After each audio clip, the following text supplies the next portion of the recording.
એક બાજુ વધતી ગરમી અને ઊંચા તાપમાન વચ્ચે હવે ગુજરાતના અનેક વિસ્તારોમાં માવઠાના મારના એંધાણ વર્તાઈ રહ્યા છે. હવામાન વિભાગે પણ રાજ્યના અનેક વિસ્તારો માટે એલર્ટ જાહેર કર્યું છે. આ ઉપરાંત આજે અમે હવામાન નિષ્ણાંત પરેશભાઈ ગોસ્વામી સાથે ટેલિફોનિક વાતચીત કરી છે, જેમાં તેમણે કહ્યું છે કે પરમ દિવસથી રાજ્યના અનેક વિસ્તારોમાં વાતાવરણમાં પલટો જોવા મળશે અને તેમણે માવઠાને લઈને પણ મોટી આગાહી વ્યક્ત કરી છે. ત્યારે સૌપ્રથમ તો આપના વિસ્તારમાં હાલમાં કેવું વાતાવરણ જોવા મળી રહ્યું છે તે, ખેતી પાક કે વાતાવરણને લઈને આપને મૂંઝવતો કોઈ પણ પ્રશ્ન હોય તો તે કોમેન્ટ કરીને અમને જરૂરથી જણાવજો. આપનો પ્રશ્ન અમે હવામાન નિષ્ણાંત પરેશભાઈ ગોસ્વામી સુધી પહોંચાડવાનો અવશ્ય પ્રયાસ કરીશું. નમસ્કાર, આપની સાથે હું છું કૃપાલસિંહ જાડેજા અને હાલમાં ઊંચા તાપમાન વચ્ચે હવામાન વિભાગ અને હવામાન નિષ્ણાંત પરેશભાઈ ગોસ્વામી દ્વારા રાજ્યમાં માવઠાને લઈને મોટી આગાહી વ્યક્ત કરવામાં આવી છે, તેના વિશે વિગતે વાત કરીએ વાત ગુજરાતી પર. આમ જોઈએ તો રાજ્યમાં હવે ઉનાળાની શરૂઆત થઈ ચૂકી છે. ઊંચું તાપમાન અને ગરમીના માહોલ વચ્ચે હવે ફરી માવઠાના મારના એંધાણ છે. ગત ચોમાસું પૂરું થયા બાદ ભારે માવઠાના કારણે ખેડૂતોને ચોમાસું પાકોમાં ખૂબ નુકસાન થયું હતું.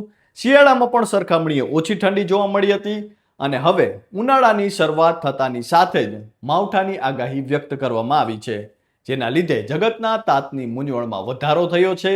ત્યારે આજે અમે હવામાન નિષ્ણાંત પરેશભાઈ ગોસ્વામી સાથે ટેલિફોનિક વાતચીત કરી છે અને જેમાં તેમણે અનેક વિસ્તારોમાં માવઠાને લઈને આગાહી વ્યક્ત કરી છે.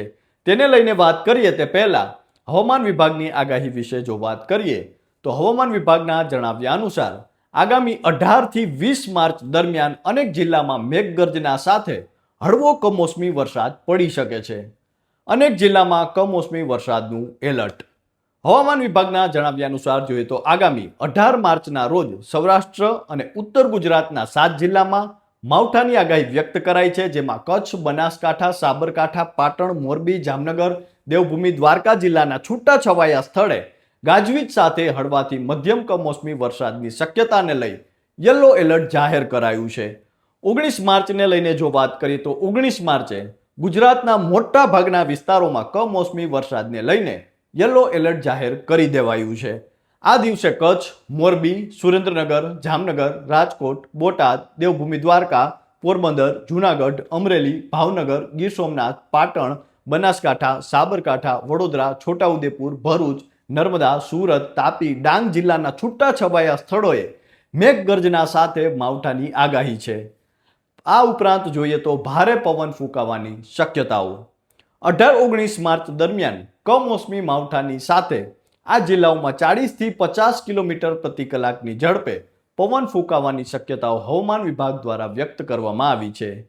20 માર્ચના રોજ કચ્છ, બનાસકાંઠા, સાબરકાંઠા, અરવલ્લી, મહીસાગર અને દાહોદ જિલ્લાના છૂટાછવાયા સ્થળોએ ગાજવીજ સાથે હળવા કમોસમી વરસાદની આગાહી છે.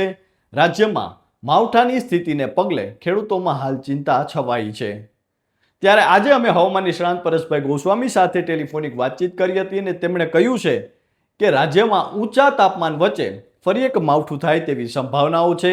આમ તો આપણે લાંબા ગાળાનું અનુમાન આપ્યું હતું કે 21 થી 25 માર્ચ વચ્ચે એક માવઠું થઈ શકે છે. જોકે એ લાંબા ગાળાનું અનુમાન હતું એટલે થોડું પ્લસ માઇનસ થઈ શકે છે. ત્યારે જે ગરમીનો માહોલ હતો તેના કારણે અસ્થિરતાની ગતિ વધી રહી છે અને તેના કારણે 19 તારીખે માવઠાની શરૂઆત થાય તેવી હાલ સંભાવનાઓ છે. ખાસ કરીને જોવા જઈએ તો ગુજરાત ઉપર એક અસ્થિરતા બની રહી છે અને અરબ સાગરની અંદર એક સર્ક્યુલેશન પણ જોવા મળી રહ્યું છે, જે તમામ પરિબળોને કારણે 750 HPA લેવલે ભેજ એકઠો થાય અને ત્યાં એક મોટી અસ્થિરતા બને અને તે અસ્થિરતાને કારણે પરમ દિવસથી રાજ્યના અનેક વિસ્તારોની અંદર પલટો આવી જશે.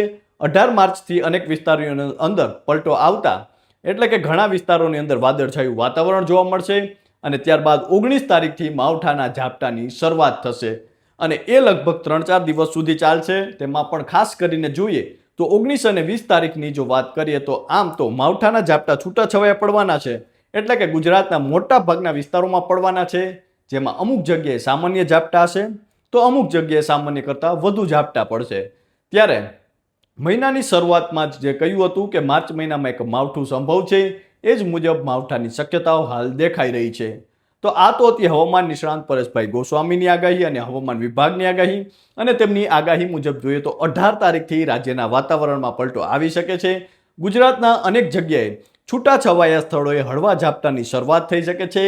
ત્યારબાદ 19 અને 20 તારીખની જો વાત કરીએ તો ત્યારે ક્યાંક ને ક્યાંક રાજ્યમાં માવઠાની જે તીવ્રતા છે તે વધુ હોઈ શકે છે અને છૂટાછવાયા સ્થળોએ રાજ્યભરમાં હાલ માવઠાની શક્યતાઓ વ્યક્ત કરવામાં આવી છે. 3-4 દિવસ સુધી આ માવઠાની શક્યતાઓ છે અને ત્યારબાદ ફરી છે તે વાતાવરણ નોર્મલ થાય તેવી આગાહી વ્યક્ત કરવામાં આવી રહી છે. તો હાલ જોઈએ તો રાજ્યમાં એક બાજુ ઉનાળાની શરૂઆત થતાં જ અત્યારે અનેક ખેડૂતો છે તેમને પોતાના ઉનાળુ પાક પણ વાવ્યા છે. કેરી જેવા પાકો છે તેના માટે પણ હાલ ક્યાંક ને ક્યાંક જે કહી શકાય કે જે માવઠું છે તે ચિંતા લઈને આવ્યું છે. તો હાલ તો બસ આટલું જ. ફરી મળતા રહીશું વાત ગુજરાતી પર.